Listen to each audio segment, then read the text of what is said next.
Welcome back to the channel. Hard to believe we're almost halfway through May. It's been a busy couple of weeks again in non-modeling life, but I've managed to get a little bit of work done on the Spitfire. As you can see, decaling has started. I did some weathering, so that's started as well. So I just want to give you some notes on this. So I did do a gloss coat, and I've applied some decals. Now what I did do is I wanted to try the Ultimate Weathering Wash I picked up a while ago from UMP, particularly on the underside, and I was going to apply some decals and then put another coat on afterwards. So I'm using the dark dirt here to do it. There it is there. So basically, and there's plenty of tutorials. If you go to internationalscalemodeler.com, there's plenty of tutorials on how to apply the wash. And on my blog post, I will outline some photos, and also in the International Scale Modeler forum. Anyway, it turned out very well. Painted on a good coat. And as you can see there, you get some nice detail, nicely into the crevices. There you go. Worked out very well. So not too bad at all. Then applied some decals. Not as happy with the decals. As you can see, I'm having some issues in, let me see if I can get this focused. There you go. Having some issues in it weathering down. So I've got to do a little bit of trimming. I'll take a knife and pop out some of those air bubbles. I used some of the Tamiya Mark Fit on these Hasegawa decals, and I'm still very pleased with it. But on some of the ones that were giving me trouble, I did go back to the tried and true Micro Sol. So went back to that, of course, and that seemed to help a little bit. I've still got some issues on these guys here that need to be dealt with.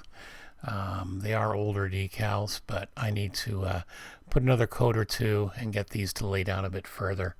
Other than that, masked and weathered the leading edge identification marks in Tamiya yellow, because as I posted previously, the decals I weren't that impressed with.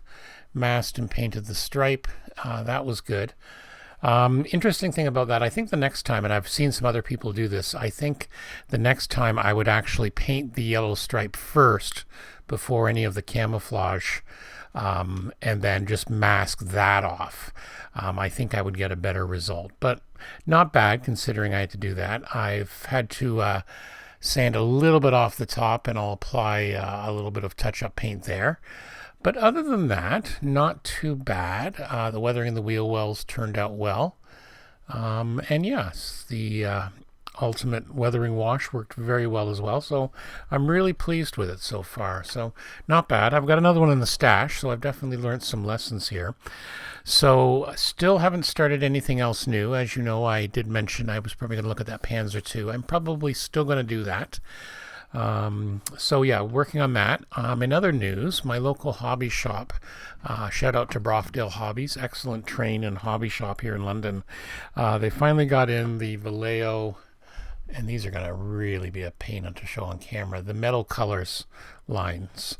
So these are actually metallic paints, but they're actually an acrylic, which I prefer painting because it's less stinky and it's water-based and stuff like that, so much easier to handle, not as much fumes flying around.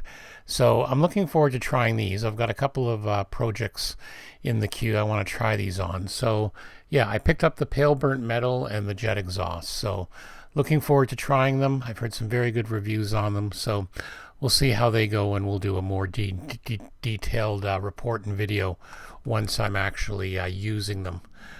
We'll see what we get out of them. So yeah, so that's about it. What's happening? I'm hopefully going to get more decaling done on the Spitfire this weekend.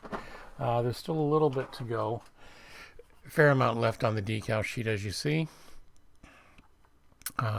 Yeah, not too bad. Again, I'm a little bit disappointed they haven't laid down as well. I did put a couple of coats of aqua gloss on, so that shouldn't be the issue. But I think it's more just bubbling over the raised surfaces and whatnot. As you can see, they're trying to set down. I think I just need to soften them up again, poke a few air bubbles in with a needle, and that should be fine. Because the ones on the side, they came out very well. They're looking very good. as I say, I'm doing Johnny Johnson's aircraft from 1943. So hopefully that'll work out. So yeah, so that's about it. What's happening? And again, just testing some new camera ideas and stuff like that. So hopefully, when everyone says this, more frequent updates to come. So thank you and be well.